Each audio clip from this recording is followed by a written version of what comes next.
Enter the Gungeon, as the name would imply, is a game mainly centered around guns. Small guns, big guns, balloon guns, weird ice skull rocket launchers that shoot fire and or ice rockets. Look, it's a weird game. It's a weird game with a lot of guns. But what happens if all that stuff is like way too fancy for you, and you just want something simple and effective? Well, in this case, I don't want something effective, I want something simple. Time for the starting weapons. Can you beat Enter the Gungeon with only starting weapons? Is a question some people have asked themselves, but the only two people I could find were either someone who blatantly cheated by using the character that starts with random weapons, or just had no view so I can pretend that person doesn't exist. Anyway, time to go over the rules. And the rules are, well, rather simple. No guns at all aside from starting weapons, and all active items that actively deal damage are banned. So something like Old Blank, which is mainly used to delete all projectiles but also does a slight amount of damage, is fine. Something like a Molotov cocktail or a rocket airstrike obviously isn't allowed. And now it's time for character choice. The Bullet, the Lich, and the Paradox are all three banned because they're starting weapons that, quite frankly, way too overpowered and would somewhat trivialize the challenge. The Huntress, while good, just doesn't offer enough in this challenge to be worth picking. The Pilot has the worst starting gun out of all of them, so that's a fuck no. The Convict, while having a decent passive, only has 5 bullets in a starting gun, which is the lowest in the game, so she's honestly not really a good option. And the Robot, while having a massive magazine size, is, well, the Robot. He can only have armor, not regular health, and I'm not good enough to make proper use of that character, so that's also just not a thing that's happening. Which leaves us with the Marine. 10 ammo in his base clip, and a passive that gives him increased accuracy. Nothing to hate there. The Marine's just really good all around. Has the best starting weapon of the characters that are legal and aren't robot, so he's obviously the pick we go to. That's, honestly, you know, this has just taken way too long to make, so I'm recording this the intro, so I'm a bit exhausted, sorry. Anyway, let's get into the run properly this time. Starting off the run, I was immediately faced with the challenge of not remembering how the controls go, which is a big problem when you're attempting a very difficult challenge run. Okay, it was actually Q, see, I'm smart. The button for blanks was actually Q, see, I'm remembering. I'm a smart man. I'm a smarty smart pants. I'm so smart I drank all the smart juice, I'm sorry. I love eating Smarties. See, it's moments like these that remind me that there is no difference between drunk me and sober me. Moving on from that embarrassment, I remember that you can slide across tables.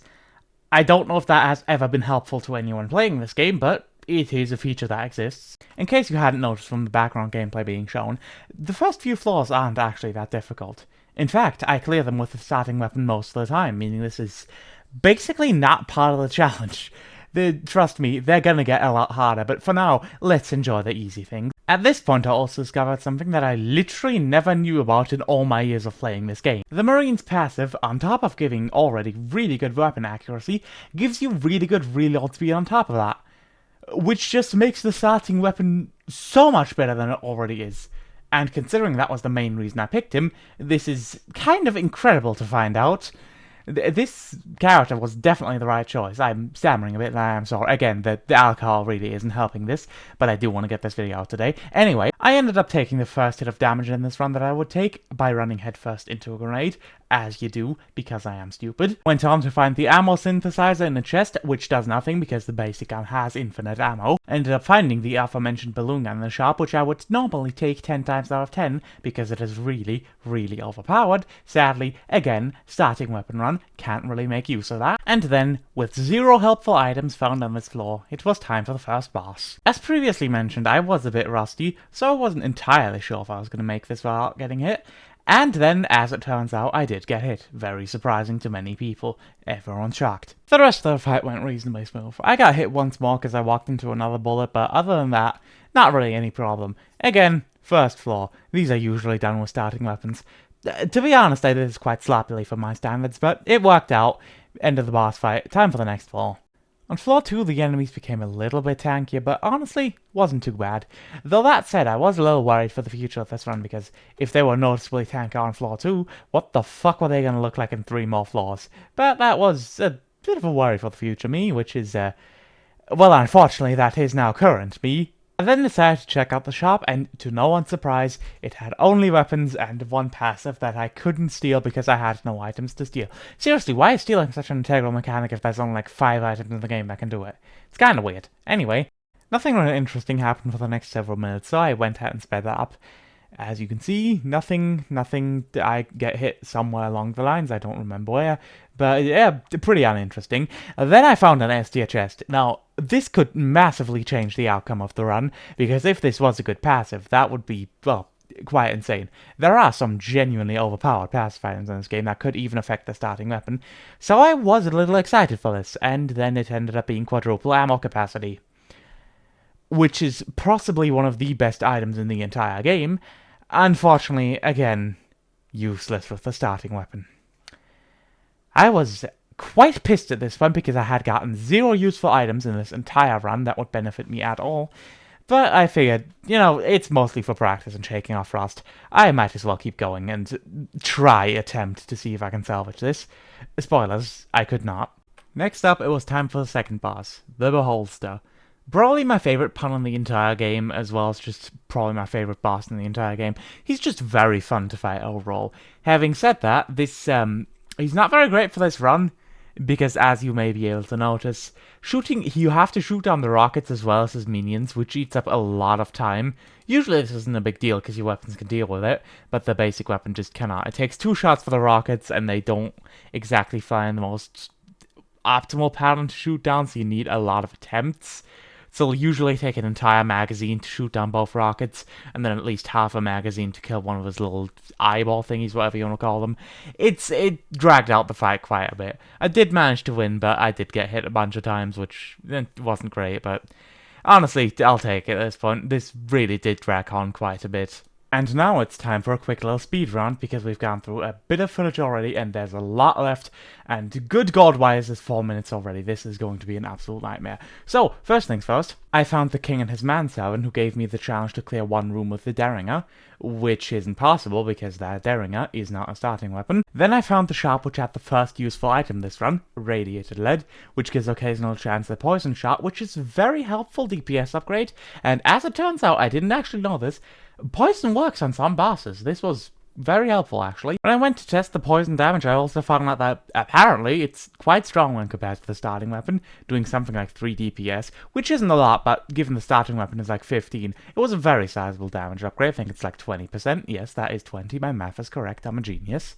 I then found a chest containing the bullet idol, which, while actually not doing that much damage on its own, is still entirely independent and not tied to my starting weapon in any way, shape, or form, and thus disqualified from the challenge, meaning I had to drop this on the ground. Then I destroyed some green chests which I didn't have the keys for. Sadly, didn't give me anything but junk, but was worth a shot. After that, it was time for the second boss, and oh man, I was really starting to notice the starting weapon not doing enough damage. While I most of the time do the first 4 with just the starting weapon, and very, very rarely do the second with it, I forgot just how little damage this thing does.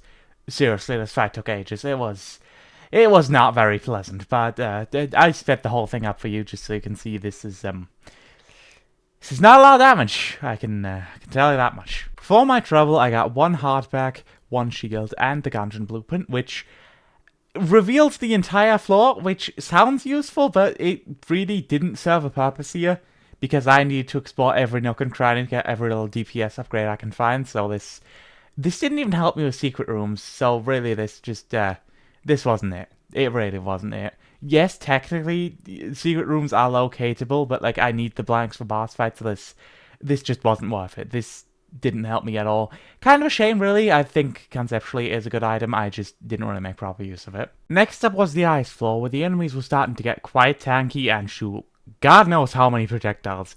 This is where the game usually starts getting really difficult, and I was feeling it. Not a lot happened here before the boss fight, to be honest, so I'll quickly go over that and then go over the most fun boss in the game. I found a chest containing one of my favourite weapons in the entire game, the shell that shoots shotguns. Not very practical, to be honest, it's not very strong, but it is very funny. Immediately after, I found a new NPC, which I didn't know I was missing NPCs on the save file, but apparently I was. And I later found out, good God, I was missing quite a lot. I don't know how I missed so many. Doesn't matter, it's irrelevant. Anyway, I found a caped bullet in one of the rooms, which, for those who don't know, you have to just kind of stand there and not attack them, and they leave eventually. What I still don't get in this game is, why do they take so long? Seriously, it took like ages. Even when sped up, this is still a bit long. It's kind of weird. Anyway, I found a chest with a useless gun. Found a chest containing the Astrac active item. Take a wild guess if that's allowed on this challenge. And now it was time for one of my least favorite bosses in the entire game, the Wallmonger. Look, Terraria did the Wall of Flesh. It was a lot better. It fit a lot better in the game. I like the Wallmonger in terms of design. It's actually quite cool with all the like little guns and bolts and whatever in it. It's quite a lovely boss design-wise. Fucking hate the fight. There's bullets everywhere. It spews out fire on occasion. It's just not a fun fight. As you can see, it kind of fucked me up and it killed me. The first attempt was mainly just to warm up and get a bit of experience with the challenge. This wasn't too bad, but yeah. Not a fun fight. We'll see how far the second run goes. And this was not off to a great start. When I say nothing happened, sometimes I'm exaggerating. This time, literally nothing happened. There was zero things of interest up until the first boss. There was genuinely not. I'm speeding like all this up as background footage. There was just nothing. The enemies were easy. No chest had any usable loot for me. The shop didn't have anything usable for me. It was just fucking nothing. There was just nothing for me to do, nothing for me to say, but I don't want to speed over this too quickly. Although I probably should, to be honest. We have quite a bit left. Anyway, boss time. The Bullet King is probably my personal pick for easiest boss in the entire game. He doesn't really have anything that's too difficult to dodge. Everything's sort of predictable or has a very easy way through it. You can kind of see that through the boss fight. There's either obvious instance of hey, roll here, roll through this exact thing. Here you can walk up and down slowly. He has very easy patterns to read, so he's never usually that difficult. I was quite glad to get him here. Unfortunately, I did get hit because, I'm still a fucking idiot, but this was the closest I got to, hitting the first boss in a bit. Listen, I haven't practiced. I haven't practiced much. It's been a bit since I played Gungeon. Cut me some slack. I was a bit disappointed in myself, but other than that, wasn't too terrible, I suppose. The second floor was quite nice to me this time around. Firstly, finding fire bullets in a green chest, which is just, I think, slightly worse poison bullets, but nonetheless, damage is damage. Damage over time is always good in this game. I'll take it. We have nothing else right now, so this was the best I could hope for, realistically. I then encountered a combat shrine, which is just survive a few waves of enemies to get a really good reward at the end. And, ooh boy, this was both the best and worst reward I could have possibly gotten. An S-tier chest. This was, yet again, another gamble. Is this going to break the run, or is this going to be absolutely useless? And, a bit of both, to be honest. The reward for my troubles was the Super Heart Watch. For those people not aware of the reference, Super Heart is a game where if you move, time moves. If you stand still, time stands still. Quite a good concept, thoroughly well executed. I do recommend it. But this was a problem. This was a problem because in case you can't see from the footage, this is mind-numbingly slow when you're not moving, somewhat trivializing the game.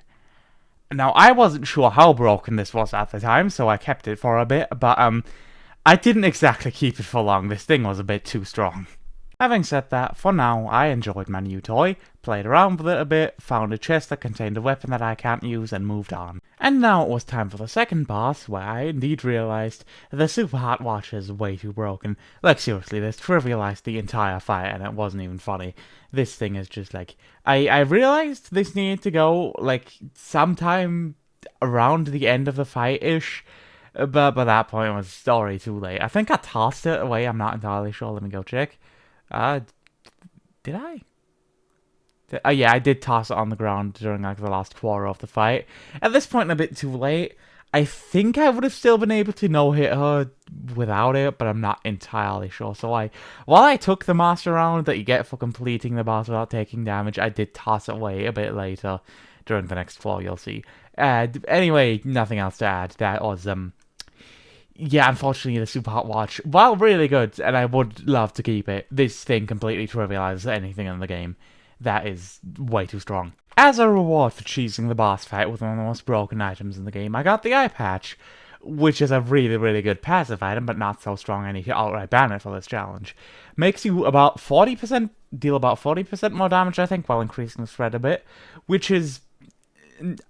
The spread does hurt a bit, yes, but given most bosses are big targets, it doesn't actually matter too much, and the damage increase is very noticeable. Like, seriously, this was an incredible find for the run, and hugely helped with pretty much everything, aside from some small enemies at a large distance, but really, this was much more of a help than it was a hindrance. Moving on to the third floor shop, where the only item for sale was something I could steal, which I still couldn't because I still had no items to steal.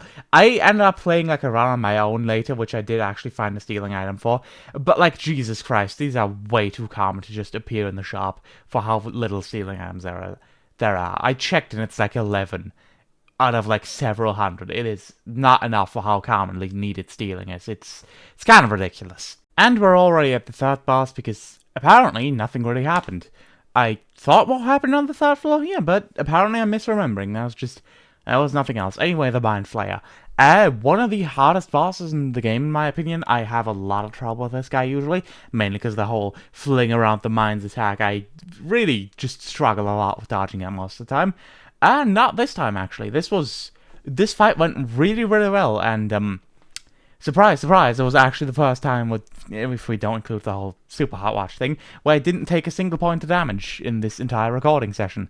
It was, honestly, one of my best Mine Flayer fights of all time. This was kind of incredible, and I was feeling pretty confident, all things considered. Moving on, I remembered what I did with the master round. Since it was kind of unearned with the whole super hot watch cheesing most of the boss fight, I decided to give it to the repair guy, unlock the shortcut to this floor. Well, get closer to unlocking the shortcut to this floor. Which, again, I didn't know I was missing this on the save file. Apparently, I didn't play as much as I thought I did here. But anyway, yeah, that's how I got rid of that. So nobody can say, oh, this man is blatantly cheating here. Listen, I didn't abuse the stopwatch that much.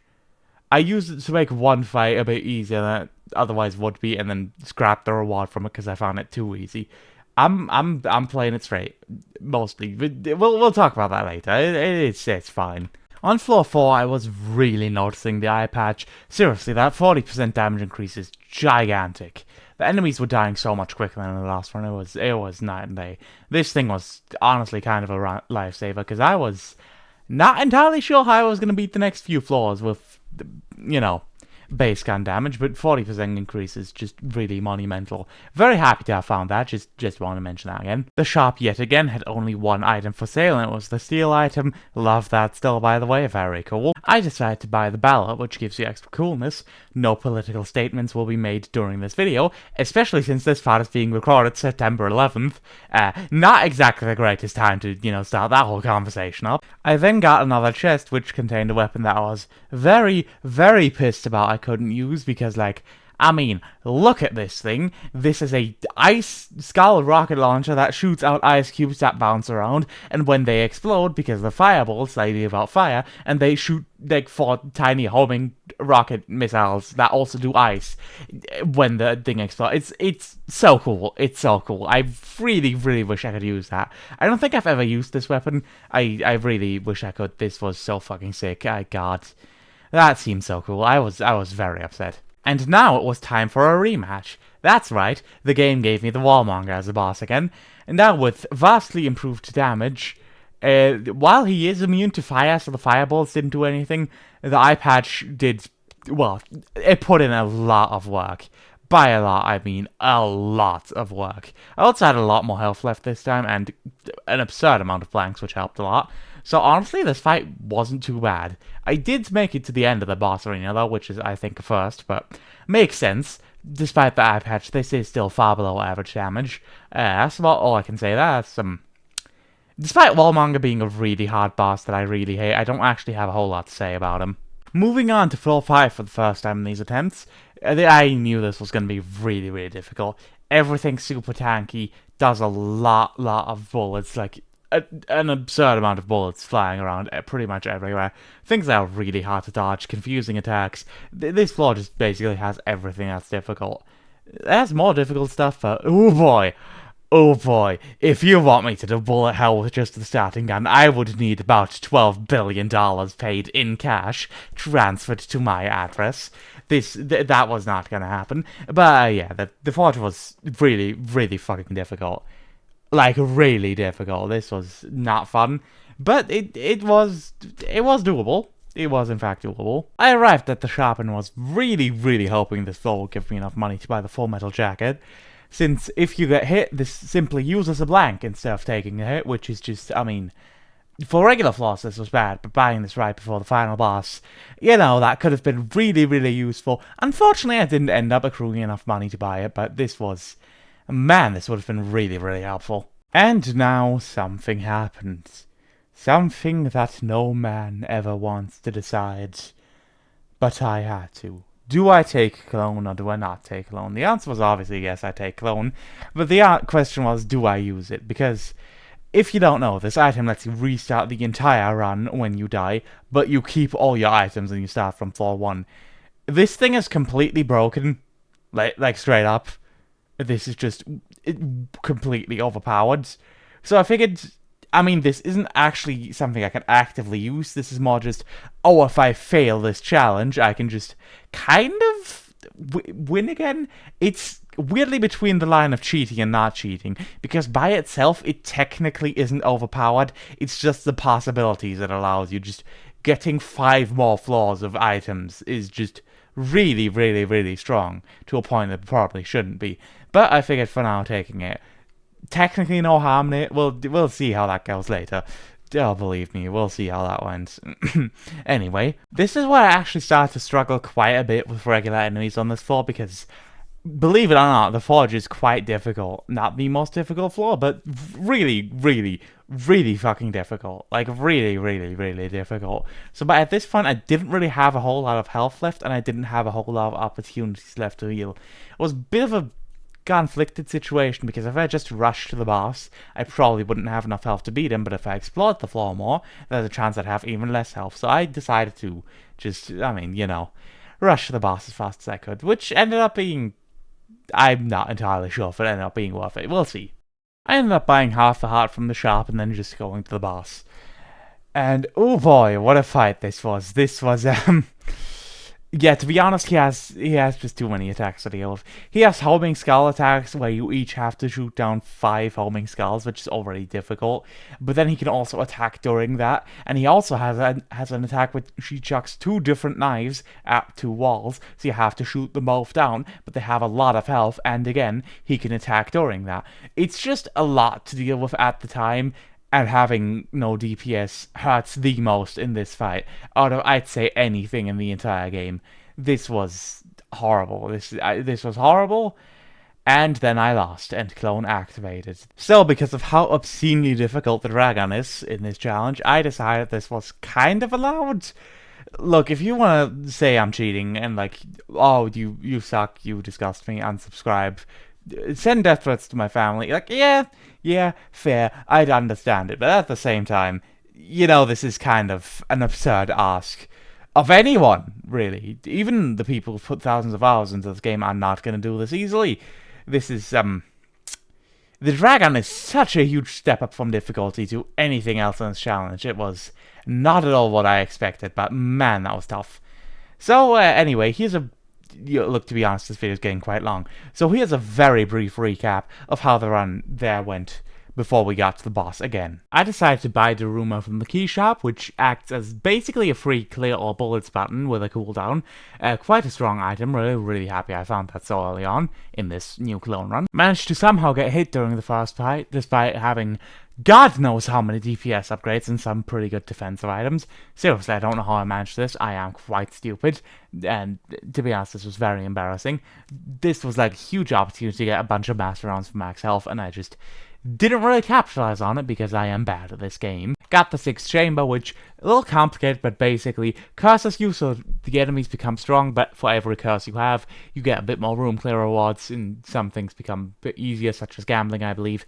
Overall, a pretty good item. Not too great, because the enemies that do become cursed become quite a lot stronger, but overall, the rewards are worth it and outweigh the cons. Found another survival room, which, while easy, Didn't really give me a whole lot of good rewards. In fact, it gave me one single blue chest, and that gave me the Scrambler, which was actually again I like using, but again, Starting Weapon Challenge, can't really use that. Moving on to the second boss already, I meant it when I said we're gonna go through this fast. The clone run really wasn't that interesting. We had the Beholster again. The Beholster was actually quite a lot easier this time, and I managed to no-hit him. That's it. That's pretty much everything. The DPS upgrades really help with shooting down the rockets and the small minions. That's really all there is to it. And then I casually found what might as well be the Holy Grail. Double vision is one of the most broken items in the entire game. Double bullets, slightly less accuracy while it's active. That's it. You have slightly less accuracy for double DPS during a time. I don't need to tell you that this is incredibly broken normally, and similarly broken in the regular gun run. This helped quite a lot in a lot of situations, especially during the dragon fight, which again, you need to shoot down the skulls and the knives. This helped tremendously with that, really. I can't stress enough how huge of a fight this was. This was genuinely incredible. Third boss time, and it was Cannonball Rock. Another one of my favourite puns in this game, and this thing got shredded. Good God. Double vision was such a massive upgrade, I cannot understate how completely broken this thing is. It is utterly ridiculous how much this helped, and it's just, I mean, he just got shredded. He just got absolutely shredded. But, well, not really shredded, to be honest. It is still the starting weapon, but with how many DPS upgrades we had, kind of shredded. He took a lot more damage than he otherwise should have. And, yeah, second no-hit, really great. The Ice Floor had ballistic boots, which, while technically just a little speed upgrade, nice little helpful thing, actually kind of fucked over my muscle memory, since I didn't know how fast I would need, well, how much space I would travel in a given set of time, so this actually was a bit of a downgrade, to be honest. This did not work out in my favor. Listen, when I say quick, I mean quick. It was already time for the next boss fight, and this was Kill Pillars. Now, Kill Pillars are usually piss easy, because if you have anything with AoE damage or just piercing, they die stupidly fast, because it's 4 targets that are, like, basically stuck to each other the whole fight. If you don't have that, however, as it turns out, they are really difficult. I had a lot of problems during this fight. This was quite a struggle, which I normally don't have, because, again, anything with piercing or just homing, or, anything with piercing or AoE just completely trivializes the fight. This was really difficult. I struggled a lot. This was, yeah, this took a while. They had a lot of health combined with each of them. This was not pleasant. But I did manage to do it. Only took a little bit of damage, not too much. Oh, actually, no, I'm an idiot. Going through this, I did take like 2.5 hearts of damage. I'm kind of stupid. Yeah, anyway, that's it. On floor 5, I immediately found a mimic. It took one of my hearts with its stupid cast shot, and I just... Wow, that was dumb. I've been checking for mimics this entire run without, like, really mentioning it, and this was the one time I didn't check, and of course, you know the age-old rule of mimics. As soon as you don't check for them, bam, you get hit by one. It's how it goes. It's annoying, it's unfortunate, I fucking hate it. This really fucked me over. I was really low on health at this point. The fortress really hard floor, and this did not help in the slightest. This was quite inconvenient. Now, the shop was one of the most stacked shops I've ever seen, with broccoli +1 bullets and Omega bullets. Omega bullets doubling the damage of the last shot in your magazine, I believe, which is really good on some weapons, not so great on others. Given my weapon has a mag capacity of 10, this wasn't really useful. Broccoli, which is a flat-out 10% damage and speed increase, as well as having a 10% chance to negate damage, which is huge. Sadly, couldn't really afford that. I didn't really have... Well, I could afford that, but I was going to take, like, all my cash, and I didn't really want that. And +1 bullets, which is 25% extra damage. That's it. There's nothing crazy here. It's just a flat-out 25% damage boost. This thing is insane. +1 bullets is kind of nuts, honestly. Yeah, that's obvious what I took there, pretty much. And now it was time for the Dragon rematch, and this was one of the most bullshit fights I have had in my entire time playing video games. He, several times, threw the knives at the wall, so I had to shoot those, spit out the fucking skulls, which I all had to shoot out the air, which takes a bit, and did an attack at the same time. Now, if you have a lot of DPS, you can reasonably manage that. I couldn't. He did this several times throughout the fight, and was a guaranteed hit every time. or just a guaranteed blank. He just drained all my resources with that, and with how long this fight was, given my, again, this, for a starting weapon, this was great DPS, but like overall, this was still pretty damn shit.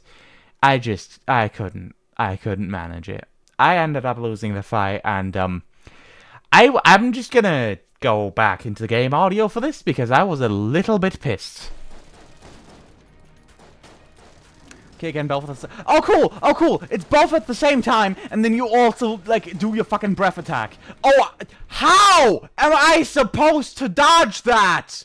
There's homing fucking skulls, there's knives on both sides that each shoot at me, and there's the breath attack. Nobody is dodging that. There is no person in the entire world that can dodge that. I am confident in saying that. Not a single fucking speedrunner that has played this game for thousands of hours is going to be dodging that bullshit. That is, nope.